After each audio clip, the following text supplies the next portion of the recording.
तो आइए फ्रेंड्स, अब हम देखते हैं क्लॉक का पार्ट वन। क्योंकि पिछला पार्ट जो हमने किया था उसमें नॉइज़ का थोड़ा इशू था, जिस कारण हम ये पार्ट दोबारा रिकॉर्ड कर रहे हैं आपके लिए। और पिछले पार्ट में, क्लॉक के पार्ट वन में हमने किया क्या था कि अगर हमें कोई टाइम गिवन हो, जैसे मान लीजिए 4:36, 3:05, 6:37, एनीथिंग, कि अगर हमें कोई भी टाइम गिवन हो तो उस टाइम पर घड़ी की दोनों सुइयां यानी मिनट हैंड और आवर हैंड के बीच में कितने डिग्री का एंगल बनेगा, इसके बारे में हमने पहले पार्ट में सीखा था। और आज भी हम दोबारा फिर से वही कवर अप करेंगे कि अगर हमें कोई टाइम गिवन हो तो घड़ी की दोनों सुइयों के बीच में हम एंगल कैसे निकालेंगे। देखिए, हम जानते हैं कि घड़ी में टोटल 3 सुइयां होती है, एक मिनट हैंड, एक आवर हैंड और एक सेकंड हैंड।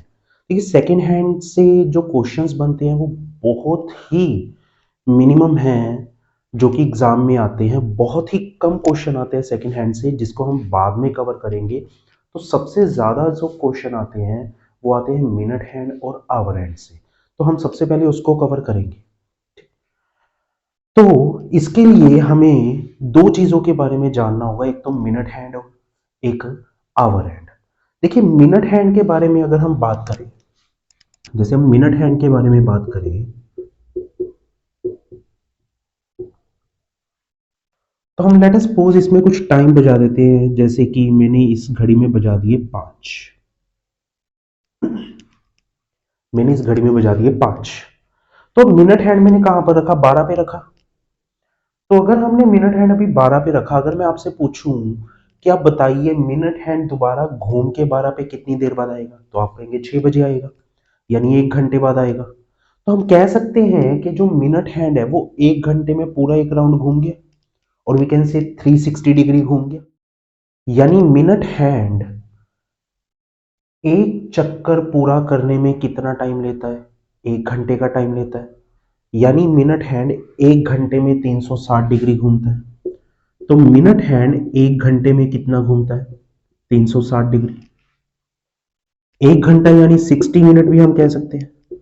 तो अगर ये 1 घंटे में 360 डिग्री और 60 मिनट में 360 डिग्री घूमता है, तो 1 मिनट में कितना घूमता होगा? 60 से डिवाइड कर देंगे, यानी 6 डिग्री घूमता है। यानी जैसे अभी क्लॉक में 5 बजे हैं, तो जैसे ही 5:01 होगा, जैसे ही 5:01 होगा, तो जो ये मिनट हैंड मूव किया, तो ये कितने डिग्री का एंगल मूव किया? 6 डिग्री का एंगल मूव करेगा। तो मिनट हैंड ने कितना एंगल मूव किया? 6 डिग्री का एंगल ये मूव करेगा। सिमिलरली, अब हम अगर आवर हैंड के बारे में बात करें, आवर हैंड के बारे में बात करें, तो आवर हैंड अभी हमने रखा है 5 पे। तो अगर मैं आपसे पूछूं कि आवर हैंड दोबारा घूम के 5 पे कितने टाइम बाद आएगा, तो ऑब्वियसली 12 घंटे बाद आएगा। क्योंकि मान लीजिए अगर शाम के 5 बजे हैं अभी, तो 12 घंटे बाद सुबह के 5 बजेंगे। यानी मिनट हैंड को, सॉरी, आवर हैंड को एक चक्कर पूरा करने में 12 घंटे लगते हैं। और we can say our hand को 360 डिग्री कवर करने में 12 घंटे लगते हैं। यानी आवर हैंड 12 घंटे में 360 डिग्री घूमता है। तो अगर 12 घंटे में 360 डिग्री घूमता है, तो 1 घंटे में कितना घूमता होगा? 30 डिग्री। 12 से डिवाइड कर देंगे। तो अगर 1 घंटा यानी 60 मिनट्स में ये 30 डिग्री घूमता है, तो 1 मिनट में कितना घूमता होगा? 60 से डिवाइड कर देंगे, यानी आधा डिग्री। तो जो हमारा आवर एंड है, आवर एंड 1 मिनट में आधा डिग्री का एंगल कवर करता है। जैसे अभी 5 बज रहे थे, जैसे ही 5:01 हुआ, तो मिनट हैंड तो मूव किया 6 डिग्री, पर आवर एंड में हमारा थोड़ा सा मूव करेगा, आधा डिग्री मूव करेगा। और आधा डिग्री बहुत ही छोटा होता है, हमको पता भी नहीं चलेगा। जैसे आप देख सकते हैं कि ये 6 डिग्री का एंगल है, ये जो एंगल बन रहा है ये 6 डिग्री का है। तो ये तो आधा डिग्री मूव कर रहा है, इसका भी 12वां हिस्सा, जैसे हमें पता भी नहीं चलेगा। तो हमें दो चीजें इसके बारे में याद रखनी है कि एक तो मिनट हैंड जो है वो 1 मिनट में 6 डिग्री मूव करता है, और एक आवर हैंड जो है वो 1 मिनट में आधा डिग्री मूव करता है। इसके अलावा एक और बात जो आपको समझनी है वो क्या है कि अगर मैं घड़ी की दोनों सुइयों के बीच में 1 मिनट का गैप रख दूं, घड़ी की दोनों सुइयों के बीच में 1 मिनट का गैप रख दूं, जैसे फॉर एग्जांपल के तौर पर मैंने एक सुई तो रख दी 12 पे और एक उससे 1 मिनट आगे, एक कदम आगे रख दी, तो अगर मैंने घड़ी की दोनों सुइयों के बीच में 1 मिनट का गैप रख दिया तो 1 मिनट के गैप पे एंगल कितना बनता है? 6 डिग्री का एंगल। तो ये जो एंगल बन रहा है जो हमें दिख रहा है ये एंगल कितना होगा? 6 डिग्री का एंगल होगा। सिमिलरली अगर मैंने 2 मिनट का गैप रख दिया तो 12 डिग्री का एंगल बन जाएगा, 3 मिनट का रख दिया तो 18 डिग्री का बन जाएगा, 10 मिनट का रख देंगे 60 डिग्री का बन जाएगा, 20 मिनट का रख देंगे 120 डिग्री का बन जाएगा एंड सो।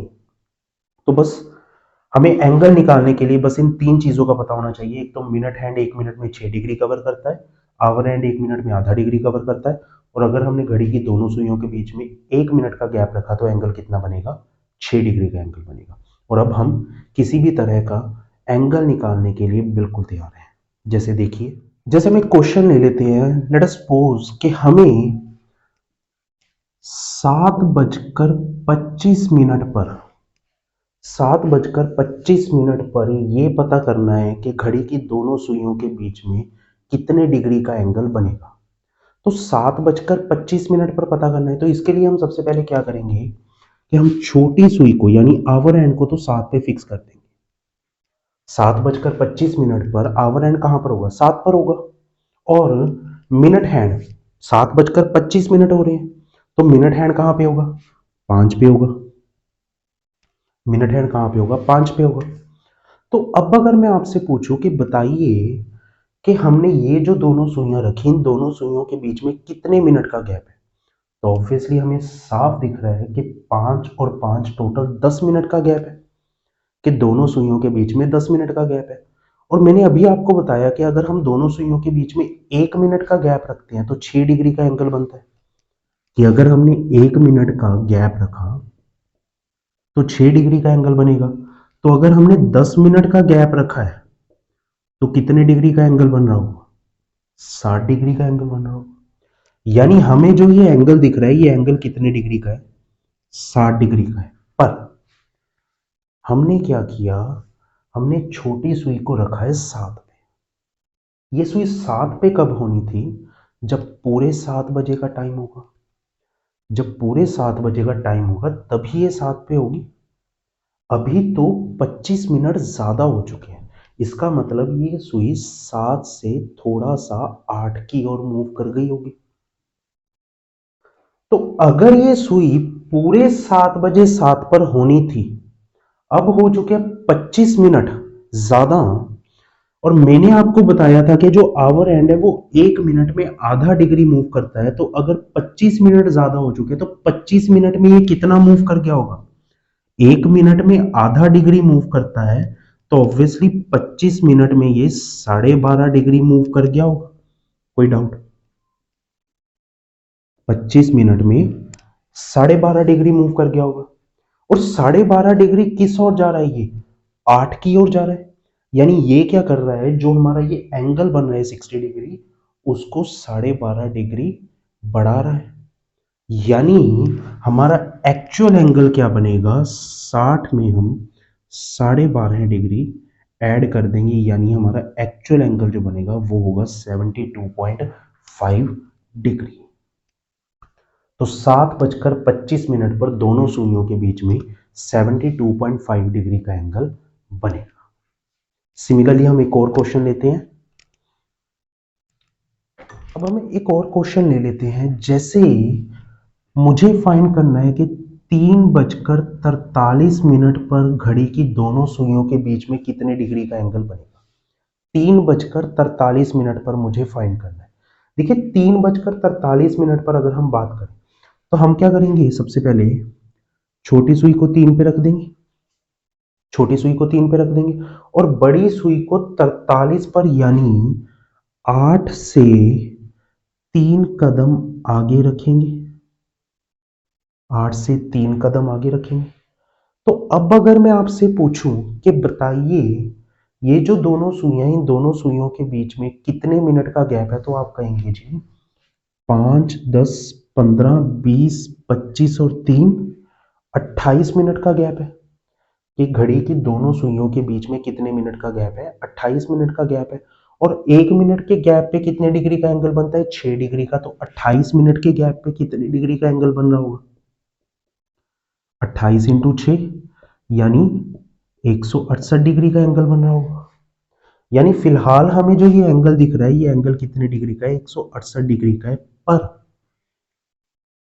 हमने छोटी सुई, घंटों वाली सुई रखी है 3 पे। वो 3 पे कब होनी थी, पूरे 3 बजे।